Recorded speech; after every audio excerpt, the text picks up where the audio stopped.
ناظرین بڑی اہم ترین ڈیولپمنٹس ہیں، بہت بڑی خبر آپ کے ساتھ ہم شیئر کرنے جا رہے ہیں، اور خبر یہ ہے کہ فرانسیسی صدر ایمانوئل میکرون پر شام میں حملہ ہو گیا ہے۔ اس حملے کی کیا تفصیلات ہیں، اس وقت تازہ ترین اپڈیٹس آپ کے ساتھ ہم شیئر کریں گے، جبکہ دوسری طرف ایک اور بڑی اور اہم ترین خبر ہے، اور وہ یہ ہے کہ پاکستان نے ایک اور عرب ملک جو ہے وہاں پر قدم ڈال دیے ہیں اور مدد مانگی ہے اس عرب ملک نے پاکستان سے کس سلسلے میں، اور پاکستان کے field marshal Pakistani prime minister جو ہیں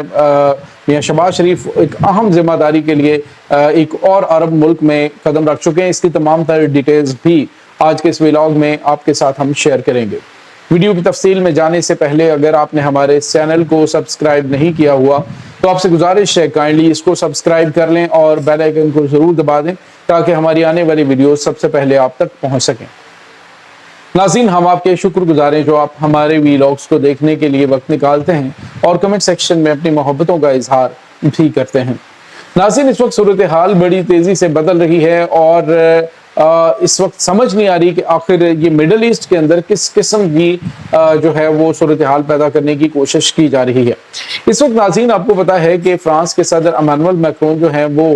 شام کے دورے پر ہیں، اور شام کے دورے پر یہ شام کا دورہ کرنے والے پہلے غیر ملکی صدر ہیں، لیکن یہاں پہ جو سب سے اہم ترین چیز ہے وہ یہ ہے کہ امریکہ اور یورپی ممالک جو ہیں وہ ایک نیا میدان ڈھونڈ رہے ہیں اور اس میدان کے لیے پلاٹ بھی مکمل طور پہ تیار ہے۔ اب ناظرین صورتحال یہ ہے کہ امریکہ جو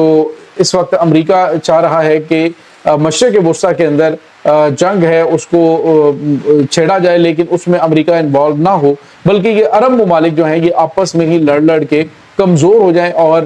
اس طرح کی کوئی آگ جو ہے وہ جلائی جائے۔ اس وقت ناظرین صورتحال یہ ہے کہ فرانس کے صدر ایمانوئل میکرون جب دمشق کے اندر موجود تھے شام کی دارالحکومت میں، تو شام کے جو پریزیڈنٹ ہے احمد الشرا ان کے ساتھ ملاقات تھی ایمانوئل میکرون کی، لیکن ناظرین ہوا کیا کہ متعدد دھماکوں کی آوازیں سنائی دیں اور پتہ چلا کہ ایک کے بعد ایک دھماکہ جو ہے وہ ہوتا گیا۔ یہ بیسیکلی ریموٹ کنٹرول قسم کے دھماکے تھے جو کہ دھماکہ کے مواد ڈیوائسز جو ہیں وہ لگائی گئی تھیں اس راستے پر جہاں پر جو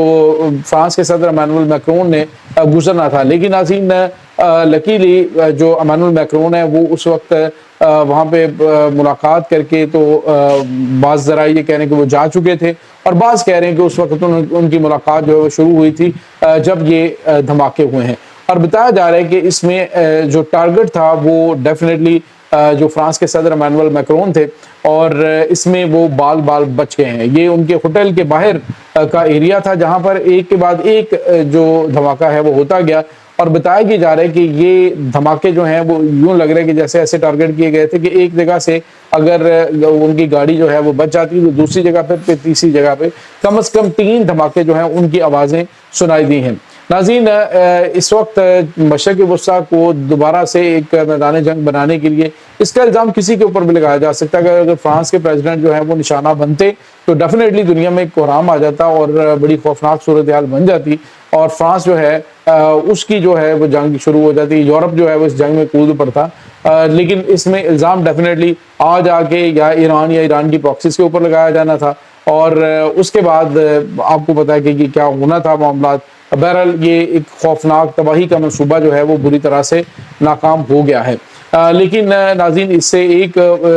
بات تو سامنے آ گئی ہے کہ آنے والے دنوں کے اندر عرب ملکوں کو بڑے پھونک کر قدم رکھنے ہوں گے، کیونکہ اس وقت جو گیم بنانے والے جنہوں نے ایران کے ساتھ جنگ کر کے تو کوشش کی کہ عرب ملکوں کو جنگ میں دھکیلیں، لیکن پاکستان کی بہترین حکمت عملی سے، سفارتی کوششوں سے اور عرب ملکوں کو سمجھانے سے کم از کم جو ہے یہ ممالک اس جنگ میں براہ راست شامل ہونے سے بچے رہے، سوائے ایک عرب امارات کے۔ تو اب جو ہے وہ آنے والے دن میں یہ بڑی خطرناک چیز ہے جو اس وقت دمشق کے اندر ہوئی ہے، اس میں آنے والے دنوں کے اندر مزید جو ہے وہ چیزیں سامنے آ سکتی ہیں۔ ناظرین یہاں پہ آپ کو یہ بتاتے چلیں کہ اس وقت ایک اور بڑی اور اہم خبر ہے،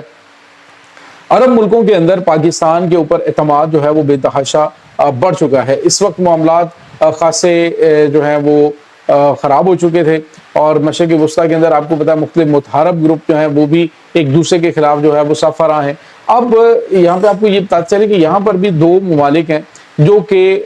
اپنا کردار ادا کر رہے ہیں، جس میں متحدہ عرب امارات ہے، کہیں پر قطر ہے اور کہیں پر سعودی عرب ہے۔ یعنی اپنے اور کہیں پہ ایران ہے تو اپنا جو اثر و رسوخ ہے اس کو بڑھانے کے لیے وہ اپنے گروپس کو زیادہ طاقتور کرتے ہیں. اب آپ کو پتا ہے کہ لیبیا کے اندر جو خلیفہ حفتر ہے اور اس کے بعد دبیلا جو گروپ ہے جو ان کا مخالف گروپ ہے، یہ دونوں عرب ملک ہیں. عرصہ دراز سے جو اندرونی فسادات ہیں وہ پھوٹے ہوئے ہیں اور اس کا خمیازہ جو ہے وہ لیبیا کے عوام کو بھگتنا پڑ رہا ہے. تو اب ناظرین اس کنفلکٹ کو، اندرونی کنفلکٹ کو ختم کرنے کے لیے دونوں جو متحارب گروپ ہیں انہوں نے پاکستان کے اوپر اعتماد کیا ہے. ناظرین جو اس وقت لیبیا کے حالات ہیں وہاں پر جو خلیفہ حفتر اور جو دوسرا گروپ ہے ان دونوں کی آپس میں صلح کروانے کے لیے، ان کنفلکٹ ختم کرنے کے لیے، اور اندرونی جنگ اتنے عرصے سے یہ چل رہی ہے اور اتنی تباہی وہاں پہ مچ رہی ہے، اور وہ ملک جو کہ آپ یوں سمجھ لیجئے کہ اس وقت کے اندر جب معمر قذافی تھے تو اس دور کے اندر یہ ملک جو ہے وہ کتنا گروئنگ تھا اور کتنا زیادہ ترقی یافتہ، کتنی زبردست چیزیں ہو رہی تھی لیبیا کے اندر. لیکن اب جو صورتحال ہے وہ آپ دیکھیں کہ جو گیم وہاں پہ چلائی گئی تھی امریکہ کی جانب سے اس کی وجہ سے اب ہر چیز تباہ و برباد ہو چکی ہے. ان حالات کے اندر پاکستان کے لیے یہ بڑا چیلنج ہے. اب ناظرین آپ دیکھیے کہ پاکستان کا جو اثر و رسوخ ہے وہ اتنا بڑھ چکا ہے کہ دنیا یہ سوچ رہی ہے، عرب ملک یہ سوچ رہے ہیں کہ اگر یہ پاکستان جو ہے وہ ایران اور سعودی عرب کے درمیان جفیاں ڈلوا سکتا ہے، یہ امریکہ اور ایران کو جو ہے وہ 40 سالوں کے بعد ایک پلیٹ فارم کے اوپر بٹھا سکتا ہے، اور یہ ملک جو ہے وہ یہ یمن اور ان کے درمیان معاملات کو بہتر کر سکتا ہے، تو یہ جو جنگ ہے اس میں بھی پاکستان اپنا اثر و رسوخ استعمال کرتے ہوئے بڑی تباہی سے عربوں کو بچاتا رہے، تو کیوں نہ اندرونی معاملات میں بھی پاکستان کی مدد لی جائے. اور اب ناظرین دونوں فریقین کا پاکستان کے اوپر اعتماد کرنا اور پاکستان سے یہ جنگ جو ہے وہ عرصہ دراز سے خانہ جنگی جو چل رہی ہے لیبیا کے اندر اس کو ختم کروانے کے لیے پاکستان سے ریکویسٹ کرنا، یہ پاکستان کے لیے ایک بہت بڑی کامیابی ہے. اور انشاءاللہ امید ہے کہ بتایا جا رہا ہے کہ اس وقت فیلڈ مارشل سید عاصم منیر اور پاکستان کے جو وزیر اعظم ہیں وہ کلیدی کردار ادا کر رہے ہیں. اور ناظرین یہاں پہ آپ کو یہ بتاتے چلیں کہ آپ کو یاد ہے کہ پاکستان نے جو سعودی عرب کے کہنے پہ کچھ اسلحہ اور گولہ بارود جو ہے وہ بھی خلیفہ حفتر جو گروپ ہے اس کو دینے کا فیصلہ کیا تھا، لیکن اس کے بعد جو ہے وہ اس کو فی الحال پینڈنگ کر دیا گیا. یعنی جو کردار پاکستان کی جانب سے ادا کیا جا رہا ہے وہ اتنا پازیٹیو ہے کہ وہ چاہتے ہیں کہ دونوں اسلامی گروپ ہیں آپس میں لڑ کے نہ مرو، بلکہ آپ ایک مضبوط طاقت بنو، اور مضبوط طاقت اسی میں ہے کہ تمام مسلمان ممالک جو ہیں وہ ایک پلیٹ فارم کے اوپر اکٹھے ہو جائیں، آپس میں لڑائی کی بجائے اپنے جو اختلافات ہیں وہ ختم کر کے ترقی کی جانب بڑھیں. اور جو بیرونی طاقتیں حملہ آور ہیں جنہوں نے یہ ساری گیم شروع کر رکھی ہے ان کو لگام ڈالی جائے، اور اس کے سلسلے میں پاکستان جس طرح سے چاہ رہا ہے کہ تمام اسلامی ممالک کا ایک اتحاد بنے، اور اس میں بہت حد تک کامیابی بھی ملی ہے. اور اب یہ تمام ممالک پاکستان کو ایک ایسے معاملے کے اوپر دیکھ رہے ہیں. اب حالانکہ دیکھیں ایران ہے اس کا کتنا زیادہ نقصان ہوا ہے، ایران کے جو سپریم لیڈر ہیں آیت اللہ سید علی خامنئی ان کو شہید کر دیا گیا، ان کی اعلیٰ کمان کو شہید کر دیا گیا، لیکن اس کے باوجود پاکستان نے اپنی بہترین حکمت عملی سے دونوں ممالک کو ایک جگہ پہ بٹھایا، جنگ بندی کروائی ہے. اور اب آنے والے دنوں کے اندر اسلام آباد کے اندر مزید جو ہے وہ مذاکرات کے ادوار ہونے جا رہے ہیں. تو یہ ناظرین اس وقت تازہ ترین اپڈیٹس چل رہی ہیں. اس تمام صورتحال کے بارے میں آپ کا کیا کہنا ہے؟